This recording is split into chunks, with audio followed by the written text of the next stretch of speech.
Hi friends, ഞാനിന്ന് chicken കറിയുടെ അതേ ടേസ്റ്റിലുള്ള നല്ല അടിപൊളി ഒരു കടച്ചക്ക കറിയാണ് ഉണ്ടാക്കുന്നത്. വറുത്തരച്ച കടച്ചക്ക കറിയാണ്. അപ്പോൾ അതെങ്ങനെയാണ് ഉണ്ടാക്കുന്നതെന്ന് നോക്കാം. കടച്ചക്ക കറി ഉണ്ടാക്കാനായിട്ട് നമുക്ക് ആദ്യം കടച്ചക്ക ഒന്ന് വേവിച്ചെടുക്കണം. ഞാനിപ്പോൾ കുക്കറിലാണ് വേവിച്ചെടുക്കുന്നത്. ഒരു കടച്ചക്കയാണ് എടുത്തിട്ടുള്ളത്. അത് നമുക്ക് കുക്കറിലോട്ട് ഇട്ട് കൊടുക്കാം.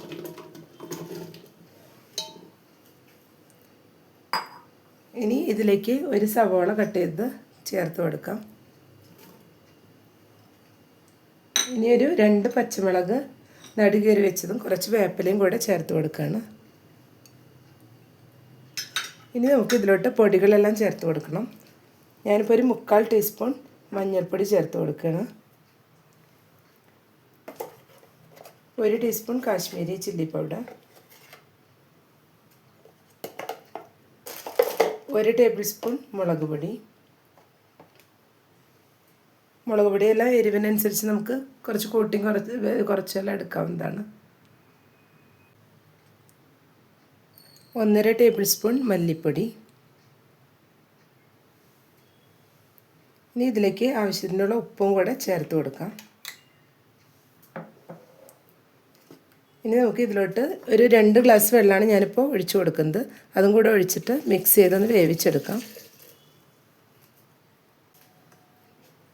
എല്ലാം കൂടെ നമുക്കൊന്ന് മിക്സ് ചെയ്ത് കൊടുക്കാം. ഇപ്പോൾ എല്ലാം കൂടെ നന്നായി ഒന്ന് മിക്സ് ചെയ്തെടുത്തിട്ടുണ്ട്. ഇനി നമുക്ക് 2 വിസിൽ വരുത്തി ഇതൊന്ന് വേവിച്ചെടുക്കണം. ഇനി നമുക്ക് ഇതിലോട്ട് തേങ്ങ ഫ്രൈ ചെയ്തെടുക്കണം. അപ്പോൾ അതിനായിട്ട് ഞാനിപ്പോൾ ഒരു പാൻ വെച്ചിട്ട് അതിലോട്ട് തേങ്ങ ഇട്ട് കൊടുക്കുകയാണ്. 1.5 കപ്പ് തേങ്ങയാണ് ഇട്ട് കൊടുക്കുന്നത്.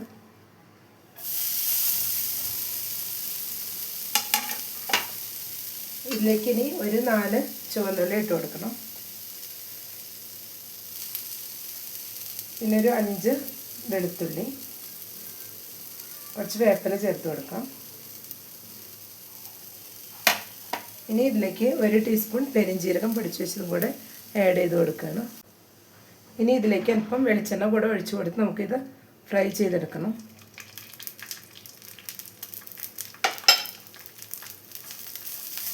തേങ്ങയെല്ലാം നല്ല ഗോൾഡൻ ബ്രൗൺ കളറാവുന്ന വരെ ഇത് നന്നായി ഫ്രൈ ചെയ്തെടുക്കാം. ഇപ്പോൾ നമ്മുടെ തേങ്ങയെല്ലാം നന്നായി തന്നെ ഇവിടെ ഫ്രൈ ആയി വന്നിട്ടുണ്ട്.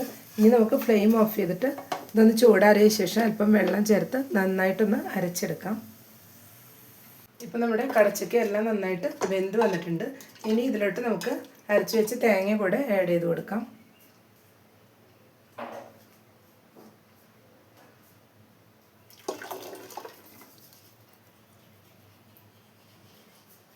ആ പാത്രത്തിൽ തന്നെ അല്പം വെള്ളം കൂടെ ചേർത്തിട്ട് ഇതിലൊഴിച്ച് കൊടുക്കണം. ഇനി ഇതെല്ലാം കൂടെ ഒന്ന് മിക്സ് ചെയ്തെടുക്കാം. ഉപ്പ് വേണമെങ്കിൽ നോക്കിയിട്ട് നമുക്ക് ഈ സമയം ചേർത്ത് കൊടുക്കാം. ഇനി കടച്ചക്കയിൽ ഇതെല്ലാം തേങ്ങയുടെ മിക്സെല്ലാം നന്നായി പിടിച്ച് വരണം. അപ്പോൾ ഇത് നന്നായിട്ടൊന്ന് ബോയിൽ ചെയ്തെടുക്കണം.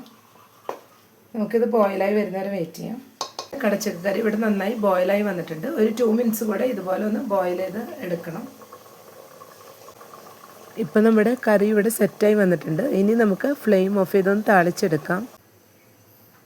കറി താളിക്കാനായിട്ട് ഞാനിപ്പോൾ ഒരു പാൻ വെച്ച് 1.5 ടേബിൾ സ്പൂൺ വെളിച്ചെണ്ണ ഒഴിച്ച് കൊടുത്തിട്ടുണ്ട്. ഇതിലോട്ട് നമുക്ക് ആദ്യം കടുക് ഇട്ട് കൊടുക്കണം. നമുക്ക് ഇതിലോട്ട് ഒരു 3 ടീസ്പൂൺ കടുക് ഇട്ട് കൊടുക്കാം.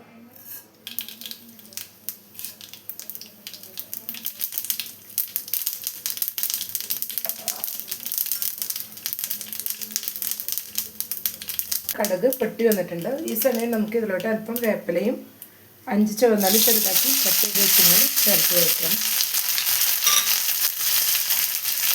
ഇനി ഇതൊരു ഗോൾഡൻ ബ്രൗൺ കളറാവുന്നതിന് അഴിച്ചെടുക്കാം.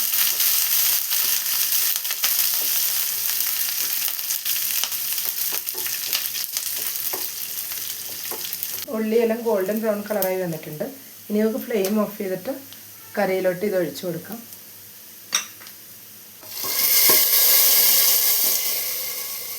ഇതെല്ലാം കൂടെ ഒന്ന് മിക്സ് ചെയ്തെടുക്കാം. ഇപ്പം നമ്മുടെ കറി ഇവിടെ സെറ്റായി വന്നിട്ടുണ്ട്. കടച്ചക്ക കറി ഇവിടെ റെഡി ആയിട്ട് ഞാനൊരു സെർവിങ് ബൗളിലോട്ട് മാറ്റിയിട്ടുണ്ട്. നല്ല സൂപ്പർ ടേസ്റ്റാണ് കഴിക്കാനായിട്ട്. പത്തിരിയുടെ കൂടെയും ചപ്പാത്തിയുടെ കൂടെയും ചോറിൻ്റെ കൂടെയെല്ലാം അടിപൊളി ടേസ്റ്റാണ്. അപ്പോൾ എല്ലാവരും ഒന്ന് ഉണ്ടാക്കി നോക്കുക. ഇഷ്ടപ്പെട്ടെങ്കിൽ ലൈക്ക് ചെയ്യാനും ഷെയർ ചെയ്യാനും സപ്പോർട്ട് ചെയ്യാനും മറക്കരുത്. താങ്ക്